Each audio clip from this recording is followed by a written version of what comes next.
watch it because he loves it. Only once.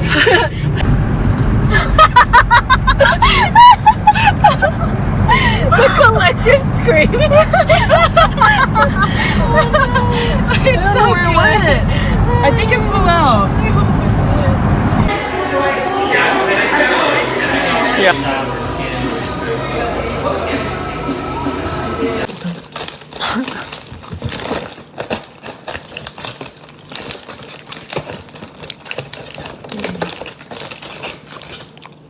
Here are the remainder of the books that I've read or am reading or will read this month as well as next month.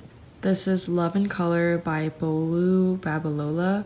I actually read her Honey and Spice novel a while back, and that was like really the kickoff to my fiction phase. I usually read nonfiction, so that was really unfamiliar for me. And that book was so cheesy. Like it was too much. I thought I was like a 16-year-old girl reading like a Wattpad fiction story. If you're into that, you're into that, but for me personally, I was like, I'm a little uncomfortable. This one though caught my attention because it's like short stories about different characters that are a spin-off of some sort of like folklore or mythical tale in specifically African culture. So I thought that was interesting because I don't really know all of the original stories. To be honest, I think maybe there would be more value in the actual original stories because again, this is a spin-off, so all of the short stories are really modernized versions of those stories, and again, very, very like Netflix rom-com sort of vibes. Like I can tell that she's making jokes and like saying things and writing in a way where it's like it's supposed to be witty, it's supposed to be very clever, and like it is, but I'm also like, oh, it's kind of so cringe for me. It was cool though to like kind of read those like folklore myth love stories because I don't really remember much from like Greek mythology, and I'm definitely not familiar with African love stories, so I think I would again just read the original stuff though. All right, next one, How to Be an Adult in Love. I think it's really funny reading this in public. I try not to show the cover because I think it's so ridiculous if like you're sitting there and you're reading a book called How to Be an Adult in Love. I actually wanted to read the How to Be an Adult, period, by this author, but that was not available at my local library, so I was like, I'll just settle for this book, I guess. It had a lot of references to like Buddhism and also just different religions like Christianity, and actually that might have been it, to be honest. I think it was a lot of Jung's theory too. A lot of these things are things that I've kind of picked up over the course of like taking in Heidi Prieb's content, which she's like such a great resource. I mean, for me personally, she's brought me so many valuable lessons, especially this year.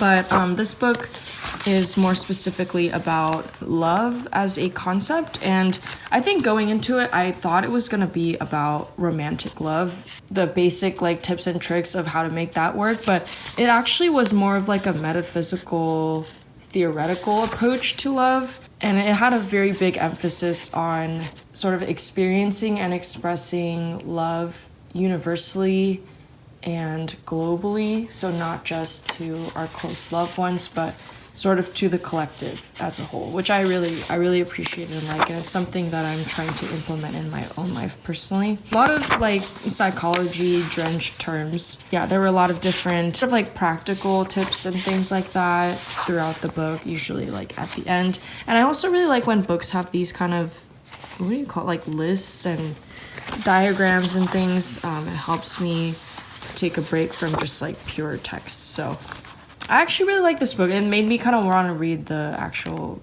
How to Be an Adult by David Richo. So Trick Mirror. I really liked this book. This actually might be one of my favorite books that I've read this year. I went into this having no idea what this book was going to be about. At first, I thought it was going to be some psychology book about like how we perceive ourselves, because it says reflections on self-delusion.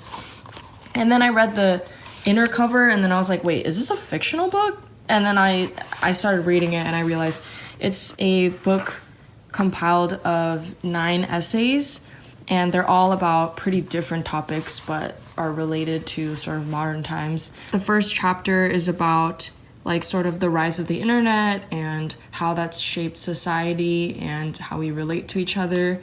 And that's something I think about once in a while, especially as somebody who like literally doesn't have a popular form of social media. It's definitely really hard sometimes to feel like I'm in the loop because I find out about things so much later. But in turn, I feel like able to be more present for the most part, and I compare myself less because I have nothing to compare myself to.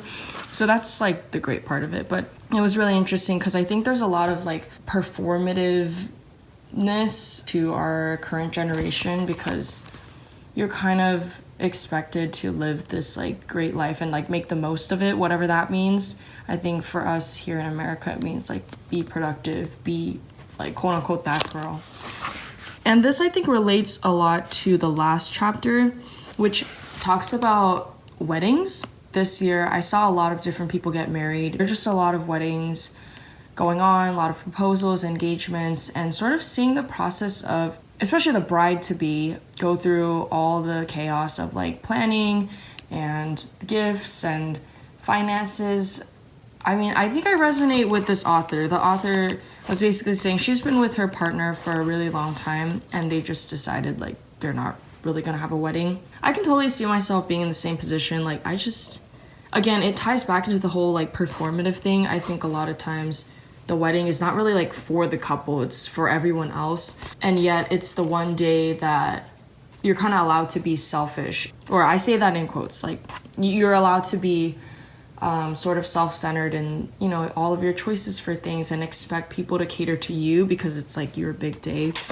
I don't know, you just gotta read the whole thing. There's like a lot of nuance that she talks about. And then a lot of these have to do with women and just the things that women go through, the unspoken or spoken struggles of women, things that are expected of us, how we live, and just basically us being criticized for everything we do and don't do. Ecstasy is a chapter about, it ties religion and drugs together, which that is something that I've thought about ever since COVID. Religious experiences and drug-induced psychedelic experiences tend to be very similar.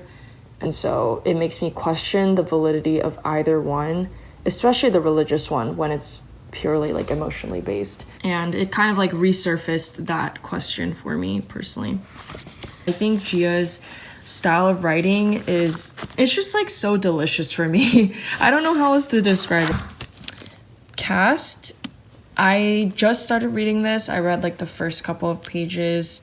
I'm very excited to read this book. I guess it's like a sociology/history type of book. I also have put on hold Braiding Sweetgrass. I think I literally put that book on hold maybe like more than a month ago. I was like 24th in the queue or something, and now it's like it's finally here. And then I have The Bell Jar by Sylvia Plath on hold, as well as The Picture of Dorian Gray, which I've read before, but I don't remember anything about that book. I also have Magnolia Parks on hold, and I'm like 121st in line for Yellowface. So by the time I get that book, I'm gonna be like on my deathbed. But yeah, those are all the books that I'm reading so far, or that I will be reading and I look forward to.